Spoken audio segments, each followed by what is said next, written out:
Gopal Rai YouTube channel पे उपलब्ध बा जो गोले बने एक आदि अब विदेशिया के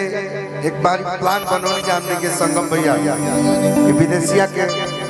शूटिंग कर जाओ तो बड़ी मुश्किल भाव का शूटिंग बड़ी टाइम चाहिए और टाइम यहाँ सब लगे नहीं के और दूसरा के करे के बस के नहीं थे। जैसे कि आजकल कहूँ कि जनेबे ना करी कि करे का बात का हाथ का अपना खाटी खाटी भोजपुरी शब्द होकर मिजाज भावे ना समझिए से तो भाव निकली एक हम रिकॉर्डिंग करत रानी बनारस हम तक रो दी गावत गावत रो दी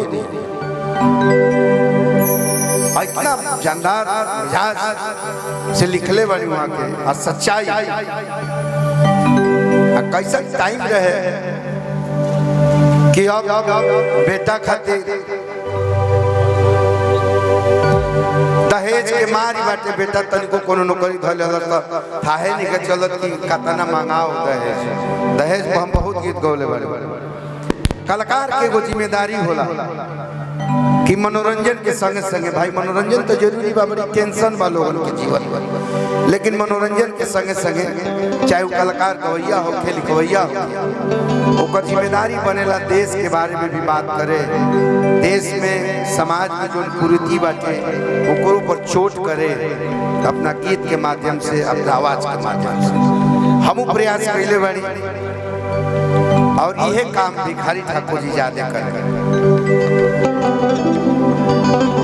तो का जमाना रहे कि वो गरीब बेटी के बेच दिया जाए इतना गरीबी करता रहे बहुत गरीबी रहे गरीबी अजूबा लेकिन आज बेटी के लोग इतना मानता समय बदल गया अपना बेटी के कतों गरीब बाप बाटे ना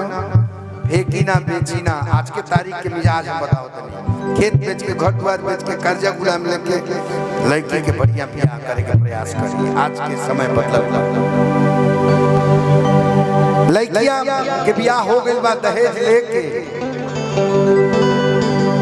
बेटी बेचवा करम बेटी वियोग बा